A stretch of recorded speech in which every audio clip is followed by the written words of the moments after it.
بسم اللہ الرحمن الرحیم وقل رب زدنی علما۔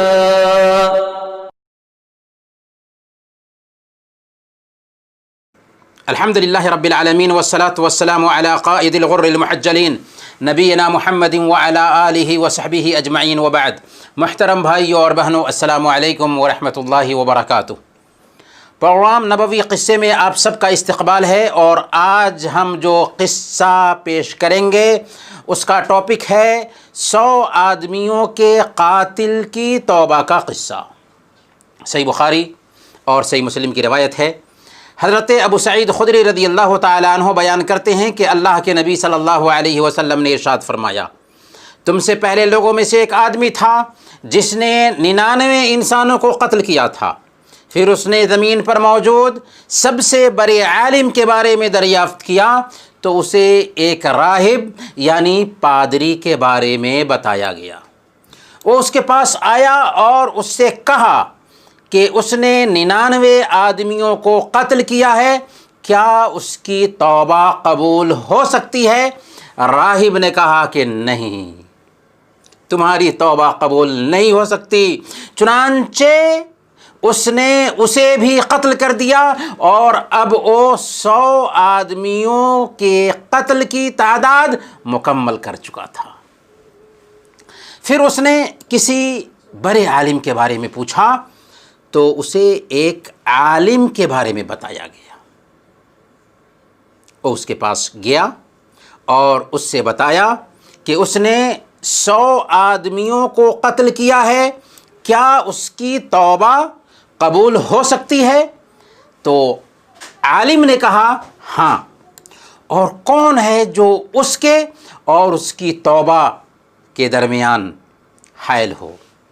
البتہ تم فلاں جگہ چلے جاؤ، کیونکہ وہاں کے لوگ خالص ایک اللہ کی عبادت کرتے ہیں، ان کے ساتھ مل کر تم اللہ کی عبادت کرو، اور سنو، اپنی بستی کی طرف پلٹ کر کے واپس مت آنا، کیونکہ وہ برائی کی سرزمین ہے۔ چنانچہ وہ اس بستی کی طرف روانہ ہو گیا، یہاں تک کہ جب وہ آدھے راستہ تک تھا کہ اسے موت آ گئی۔ اب اس کی روح قبض کرنے کے لیے رحمت کے فرشتے اور عذاب کے فرشتے دونوں آ گئے، اور دونوں کے درمیان جھگڑا شروع ہو گیا۔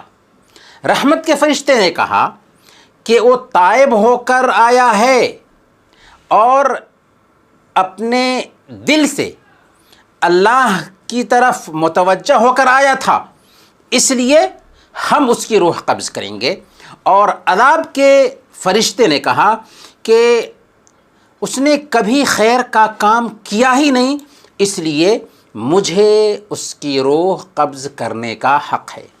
چنانچہ ان کے پاس انسان کی شکل میں ایک فرشتہ آیا، اسے انہوں نے اپنا حکم بنا لیا۔ چنانچہ اس نے ان کے بیچ یہ فیصلہ کیا کہ دونوں زمینوں کی درمیانی مسافت کی پیمائش کرو، یعنی درمیانی مسافت کو ناپو، ان دونوں میں سے جس کے قریب ہوگا وہی اس کا حکم ہوگا۔ لہذا انہوں نے زمین کو ناپا تو اسے اس زمین کے قریب پایا جس طرف جانے کا اس نے رخ کیا تھا، یعنی نیک لوگوں کی سرزمین کی طرف قریب پایا۔ اس طرح رحمت کے فرشتے نے اس کی روح قبض کر لی۔ اور صحیح بخاری کی ایک روایت میں ہے کہ فَأَوْحَى اللَّهُ إِلَى هَذِهِ أَن تَقَرَّبِي وَأَوْحَى اللَّهُ إِلَى هَذِهِ أَن تَبَاعَدِي وَقَالَ قِيسُوا مَا بَيْنَهُمَا فَأُوجِدَ إِلَى هَذِهِ أَقْرَبَ بِشِبْرٍ فَغُفِرَ لَهُ، یعنی اللہ تعالیٰ نے اس سرزمین کو جس کی طرف جا رہا تھا اس سے کہا کہ قریب ہو جا، اور اس سرزمین کو جہاں سے وہ آ رہا تھا اس سے کہا کہ دور ہو جا، اور پھر فرمایا کہ ان دونوں زمینوں کی درمیانی مسافت کو ناپو، اس کی پیمائش کرو، جب انہوں نے ناپا تو انہوں نے اسے نیک لوگوں کی بستی کی طرف ایک بالشت قریب پایا تو اسے بخش دیا گیا، یعنی نیکی کے فرشتے نے اس کی روح قبض کی۔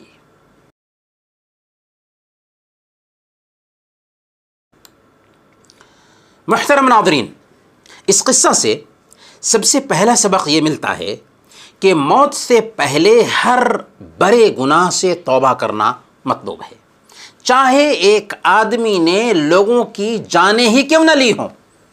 اسلام کی نظر میں ایک معصوم کا خون بہانا، صرف ایک جان کا خون بہانا ساری انسانیت کے قتل کے مترادف ہے۔ اس کے باوجود اللہ کی رحمت دیکھیں کہ 100 آدمیوں کا قاتل بھی اللہ سے لو لگاتا ہے اور سچی توبہ کرتا ہے تو اللہ تعالیٰ اس کی توبہ قبول کر لیتا ہے اور اس کی مغفرت فرما دیتا ہے، حالانکہ اس نے کوئی نیک عمل نہیں کیا تھا۔ لیکن اگر اللہ تعالیٰ قاتل کی توبہ قبول کرتا ہے تو مقتول کو بھی محروم نہیں کرتا، مقتول کو راضی کرنے کی ذمہ داری بھی لیتا ہے، مقتول کی حق تلفی قطعاً نہیں ہوتی۔ اس قصہ سے دوسرا سبق یہ ملتا ہے کہ توبہ کرنے والے کو چاہیے کہ اس جگہ کو چھوڑ دے جہاں پر پچھلی زندگی میں گناہ کا ارتکاب کرتا تھا، کیونکہ وہاں اس کے گناہوں پر تعاون کرنے والے افراد ہوں گے، وہاں اس کے گناہ کی یادیں جڑی ہوئی ہوں گی، اس لیے دوبارہ اس گناہ کی طرف پلٹنے کا بہت قوی امکان پایا جاتا ہے۔ لیکن جب وہ اس جگہ کو چھوڑ دے گا اور کسی دوسری جگہ جا کر نیک لوگوں کی صحبت اختیار کرے گا اور ان کے ساتھ نیک عمل کرے گا تو اس کی دوستی اچھے لوگوں کے ساتھ ہو جائے گی، اب وہ بھی نیک لوگوں کے نقش قدم پر چلنے لگے گا۔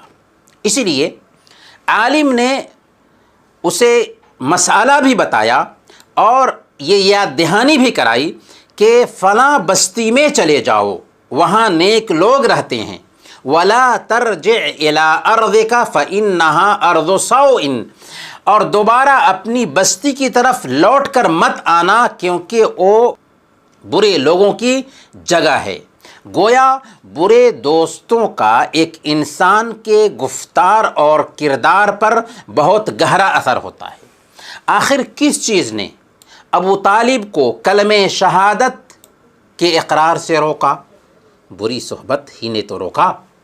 سچ فرمایا اللہ کے نبی صلی اللہ علیہ وسلم نے، الرجل علی دین خلیلہ فلینظر احدکم من یخالل، ایک آدمی اپنے دوست کے دین پر، دوست کے طریقے پر ہوتا ہے، لہذا تم میں سے ایک آدمی دیکھ لے کہ وہ کس سے دوستی کر رہا ہے۔ اس لیے جو چاہتا ہو کہ اس کا دین محفوظ ہو، اس کا ایمان سلامت رہے، اسے چاہیے کہ نیک لوگوں کی صحبت اختیار کرے۔ اس قصہ سے تیسرا سبق یہ ملتا ہے کہ علم کی بڑی فضیلت ہے اور بغیر علم کے فتویٰ دینے کا انجام بھی، نتیجہ بھی، خمیازہ بھی بہت خطرناک ہوتا ہے۔ اسی طرح عالم کو عابد پر یکگنا فضیلت حاصل ہے۔